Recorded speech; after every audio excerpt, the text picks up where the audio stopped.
Hey guys, let's make some mullein tea. I harvested these leaves right here in my local area by a lake. Well, it's not my lake, but it's the community's lake, which is on public land.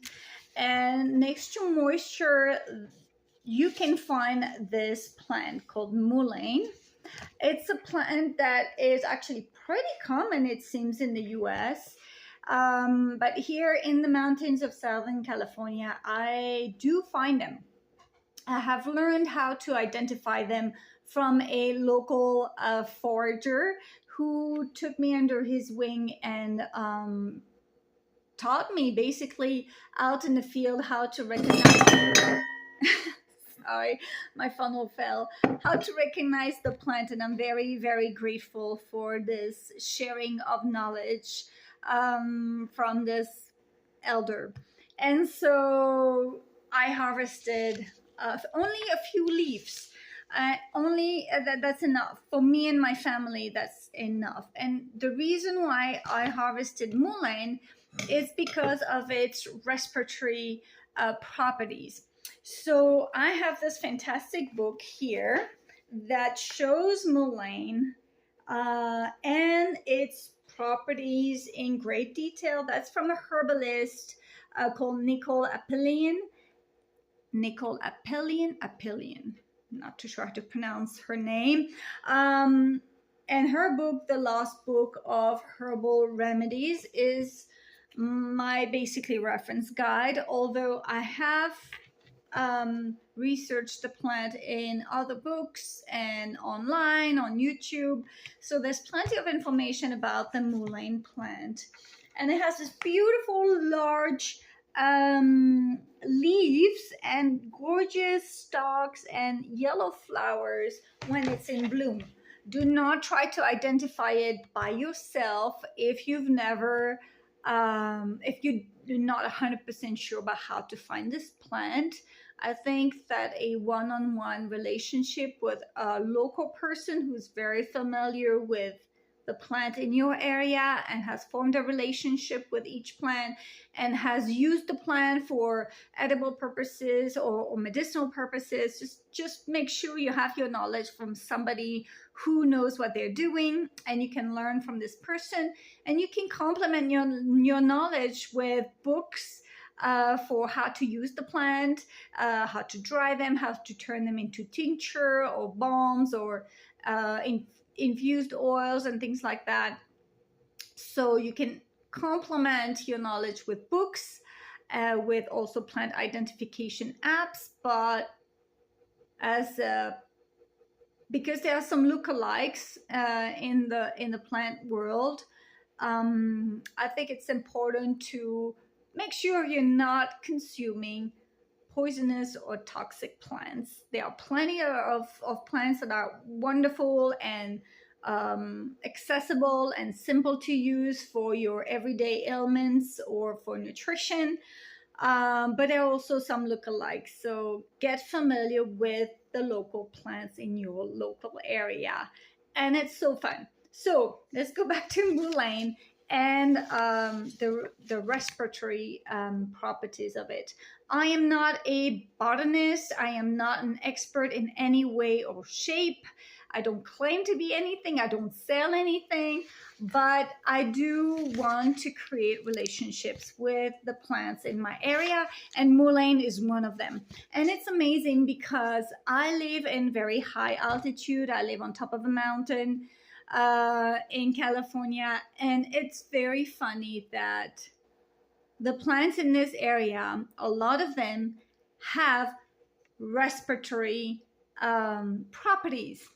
The pine trees, this plant, Yerba Santa, all of these plants that grow naturally in this local environment are good for breathing. And guess what? When you live in high altitude and when you have snow and cold season and flu season, what do you need to help you go through a little illness, or to help remove the gunk and the mucus from your lungs when you're like coughing and you have a sore throat and you have the flu or you're under the weather.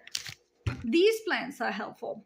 Mullein and the other ones that grow naturally in my environment. So it is maybe not much of a mistake from nature to be able to provide us with little helpers like this guy. So I just harvested the leaves here, and as I said, I only collected 3 leaves. That's enough for me and my family. We're a family of 3, and I'm going to use these guys in case we have a, you know, flu-like symptoms, or we coughing, or like we have like tingling in the throat and things like that. But mullein is very useful for all kinds of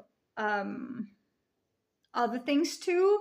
I'm still learning about this plant, and based on the book, the leaves and the flowers of mullein are anti-inflammatory. I'm reading here. Anti-inflammatory, antiseptic, antispasmodic, astringent, demulcent, diuretic, emollient, expectorant, anodyne, which means pain killing, vulnerary, which means wound healing. Apparently it's good for bronchitis, emphysema, laryngitis, tracheitism, asthma, tuberculosis. It's also good for skin wounds, snake bites, ulcers, tumors, hemorrhoids, earaches, ear infections, sunburn, inflammatory skin condition, warts, cramps, muscle spasm, GI tract issues. The list is very long, so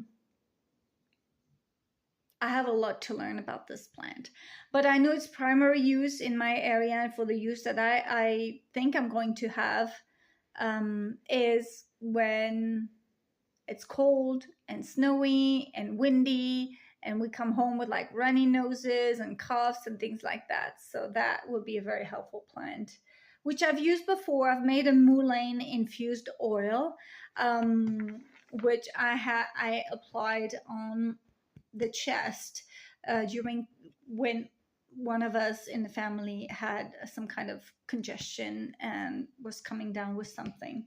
So now I'm going to turn the leaves into a tea, and that's very simple. I harvested them fresh, and then I dried them away from direct sunlight. They dried really quickly in the summer, and just after a couple weeks, or in my case, maybe for you it'll take 3 weeks or 4 weeks, depending on the level of humidity in your area. And the only thing you need to do, take some kind of a jar, a funnel, although it's not needed. And here's what we're going to do. We're going to start just making them like, they should be crunchy. They should be crunchy. And when you crunch them like that, you shouldn't feel any moisture. If you put moisture in your jar, your plant matter is going to turn bad. You're going to have mold. It might ferment. Might not be so cool. So that's that. And I'm continuing. That's all. That's as simple as that for now.